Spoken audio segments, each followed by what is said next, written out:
Assalamualaikum warahmatullahi wabarakatuh. Ketemu lagi bersama saya Gus Edi. Ini kita akan berbagi pengalaman tentang jenis-jenis batu badar. Yang kita akan bahas tentang gelang badar besi Selonata.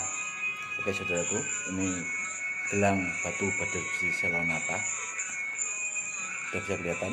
Dia punya ciri khas kotak. Gelangnya punya ciri khas kotak. Gelangnya seperti ini. Dan gelangnya dia mengkilat saudaraku. Karena batu bertuah itu dia akan seperti ini, dia akan mengkilat. Rata-rata setiap batu bertuah dia akan mengkilat. Karena sebenarnya saudaraku, kenapa saya berbagi pengalaman? Karena selama ini banyak beredar barang-barang badar besi Selonata palsu. Makanya saudaraku harus paham, batu badar besi Selonata yang asli itu yang seperti apa? Ya seperti ini saudaraku, seperti ini. Kalau yang muntah besi Malowapati dia seperti ini saudaraku. Dia punya ciri khas, dia polos tapi dia mengkilat saudaraku. Dia polos tapi mengkilat, beda kan? Dan kalau badar misik, ini badar misik, dia punya ciri khas, dia ada motifnya tapi halus. Dia beda saudaraku, beda. Dan ini juga beda.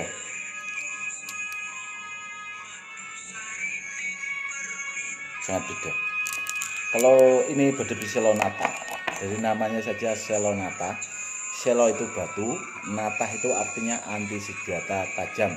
Dari namanya udah anti senjata tajam. Ini barangnya yang dinamakan badar besi Selonata. Karena apa? Karena yang jual di grup-grup itu, di Facebook lah terutama itu, di grup-grup itu dia tidak tahu, tidak bisa membedakan antara badar besi yang satu dan yang lainnya. Dia taunya yang lagi ngetren sekarang kan badar besi Selonata, dinamakan badar besi Selonata gitu aja. Padahal yang ada yang hampir mirip itu namanya batu cengkaruk buto, tapi bukan jenis badar. Dia barangnya hampir mirip, cuma dia ringan. Kalau jenis badar itu berat seperti ini. Ini berat semua, agak berat karena dia bahannya seperti besi beratnya. Kalau keistimewaan badar besi Selonata itu tadi dari namanya udah anti senjata tajam. Kalau muntah besi Malowapati ini ditemukan atau ditarik itu di kawasan Malowapati, tempat Prabu Angling Dharma dulunya. Itu kerajaannya ada di daerah Pati, tepatnya di desa wilayah Sukolilo, itu dekat Wegil. Ini barangnya. Kalau badar misik ini itu memang ditarik di tempat itu, ada namanya yang daerah misik. Dan saudaraku tahu apa artinya misik? Misik itu harumnya surga, dan disukai para malaikat. Tapi kalau kita bawa barang ini itu ditakuti dari jin-jin yang berniat jahat. Nah, kita sering kita pakai di tempat yang keramat, angker dan sebagainya, itu jin-jin itu tidak akan pernah berani.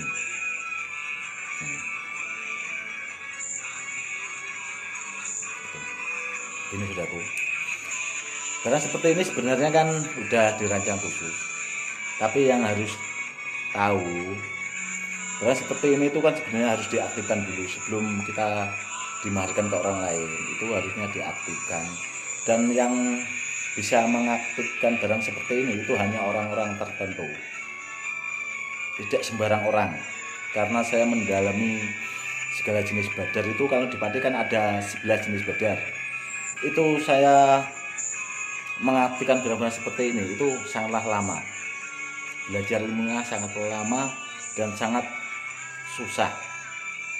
Tapi yang kebanyakan beredar itu kan barangnya masih netral, masih kosong lah bahasanya.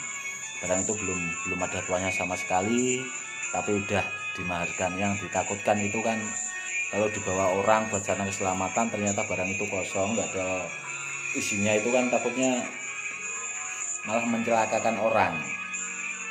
Takutnya di situ sudah itu. Dan kalau ada orang-orang sebagian memang diaktifkan, itu sebenarnya tidak diaktifkan, dia diisi atau diasma. Tapi sebenarnya banyak juga sih sering tanya ke saya, Gus, cara mengaktifkan barang atau cara mengisi barang itu bagaimana?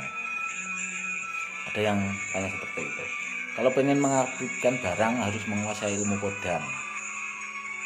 Kalau mau mengisi dia harus punya ilmu. Kalau dia nggak punya ilmu nggak bisa ngisi. Dia kan nggak tahu caranya ngisi itu gimana ngisi kayak seperti ini. Diisi istilahnya kan. Pakai doa itu kan nggak bakal tahu dia. Karena apa? Karena orang itu masih awam lah,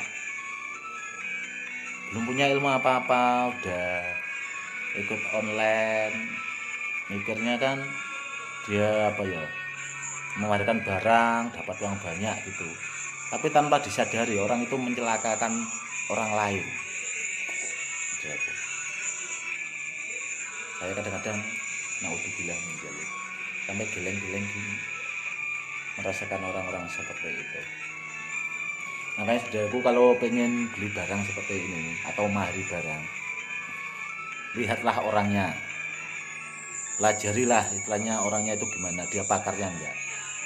Harus benar-benar yang pada pakarnya. Takutnya barangnya masih kosong, diyakini barang itu bertuah dan disalahgunakan, atau pas dibawa dalam keadaan bahaya, barangnya tidak berfungsi dan orang itu malah akan celaka yang bawa karena tidak berfungsi.